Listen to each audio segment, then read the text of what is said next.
Što znači antimasker? Znači, To je bio jedan od zadnjih naziva. Da sam poznat po svojim agresivnim antimaskerskim stavima. Pa nisi ti si pro-face, nisi ja pro...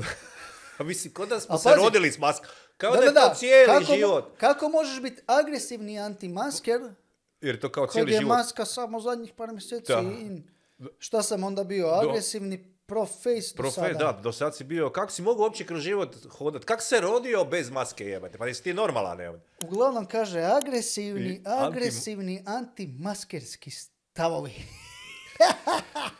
Pa kaži mi da smo znali da ta krpene gaće štite od virusa, mogli smo iskorijeniti sve bolesti. Ovo je agresivni antimasker. Od mene si agresivni antimasker, brate. To eto, šta ću ja biti. Ali samo kažem, ako je to, pa šta nismo onda to je onda veći izum od pisma kotača i da ne kažem cjepiva, kužiš, antibiotika. Znači da smo znali da krpene gaće sprječavaju virus, pa tu smo tehnologiju u srednjem vijeku imali. Samo ovo, jer sam sad, mogu ja sad...